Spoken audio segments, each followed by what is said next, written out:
Hello everyone, my name's Mispa. Welcome back to another video. So I'm going to start today's video by sharing a salad with you. This is called Insalata Caprese and it's an Italian salad from the small island of Capri. And it's really simple. So you start with a large beef tomato and then you slice this thinly. So that's step one. And I like this salad because it's so easy to prepare, it looks really colourful and it's quite delicious.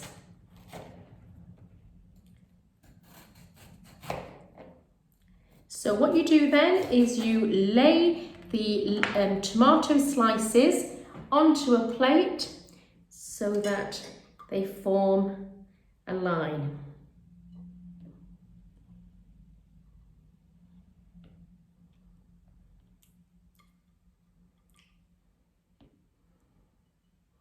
Okay, so I'm just going to use those. So I've started by putting the tomato slices. Then the second ingredient is mozzarella. So mozzarella is a soft cheese and it comes in a packet in the supermarkets, and then you drain all the water out and you are left with the soft creamy cheese. So this is the soft creamy cheese, and so your second step is to actually slice the mozzarella. I've seen some recipes where they just break the mozzarella into pieces, but I usually slice it, and I like to have the same thickness approximately as the tomatoes. And then you spread the mozzarella in between the layers of the tomatoes. So once you've sliced it, you spread it in between those layers.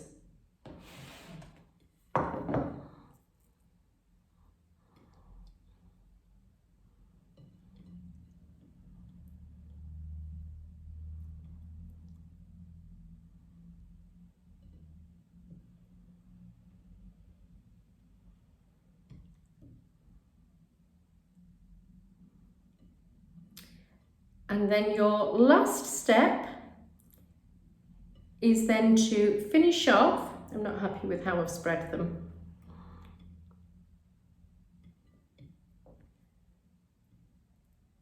Okay, that's better.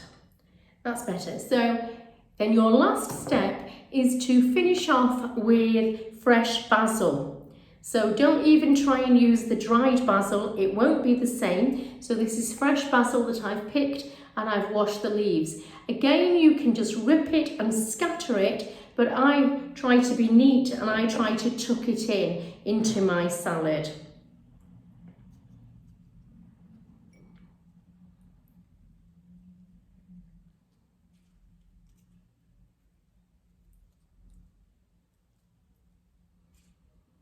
It's a really delicious salad and it's so colourful on the plate.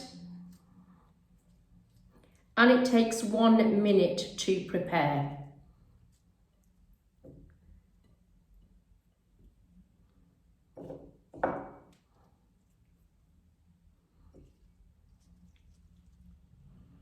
Okay, so those are the 3 ingredients, and then you just season. So you season with just a pinch of salt first of all. So season lightly with the salt.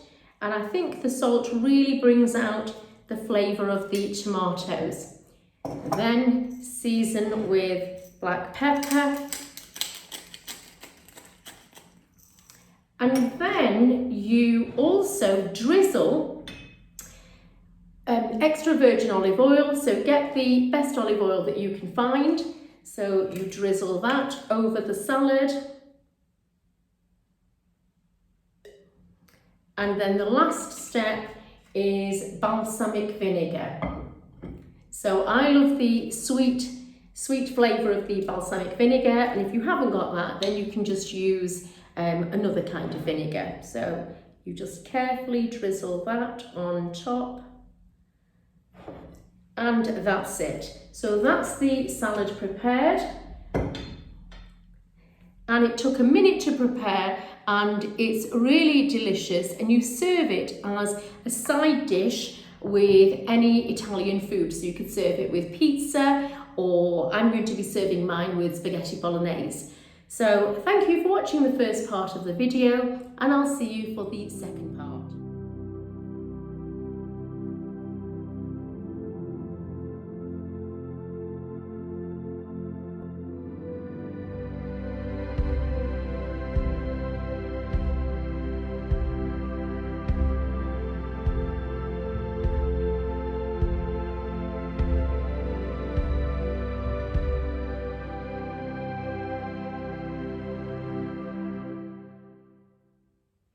So now I'm going to talk about a book that I've read this week. It's called A Far Cry from Kensington, and it's by Muriel Spark. It's set in the 1950s, so at the end of the Second World War, and we're just coming to the end of food rationing, but there's still this air of poverty around England.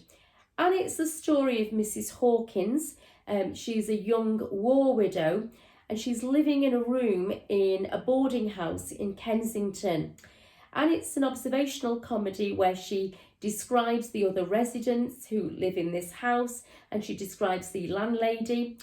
She works also for a publishing company, and something happens to her where she insults a young writer who is having an affair with a very famous female novelist. And because Mrs Hawkins refuses to apologise, the female novelist gets her sacked from her position. And so we have that line of the story.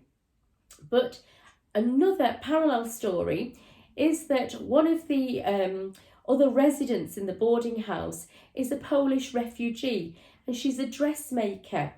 And she starts receiving threatening letters saying that she's going to be reported to the authorities, and she's really terrified. So Mrs Hawkins tries to work out who could be sending these letters and whether it's one of the other residents in the house.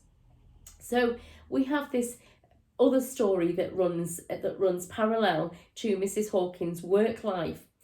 And at the end, the two stories meet, and we realise that we thought we were just reading about, we were reading anecdotes about her everyday life, but we were actually getting little clues in the style of Agatha Christie.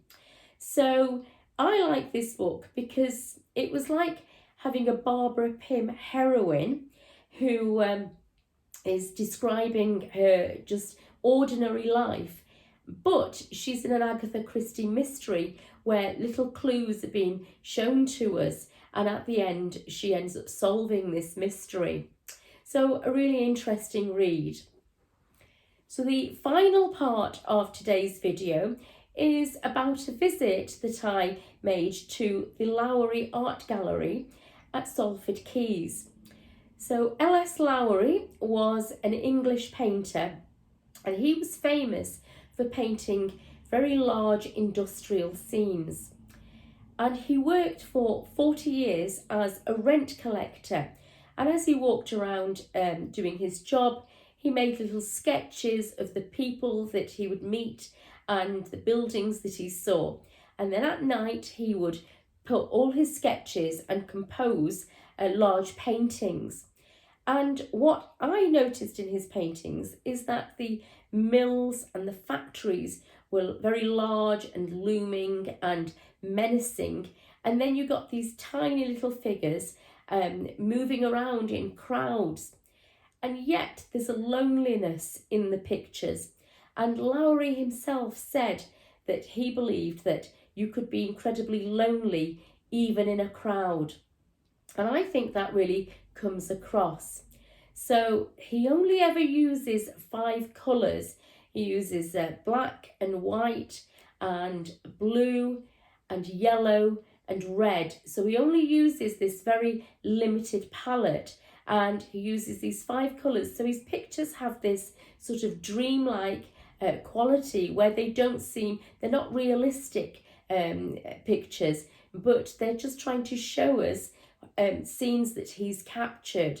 So I found it a really interesting place to visit, and I'll share that with you, and I hope you find it interesting too.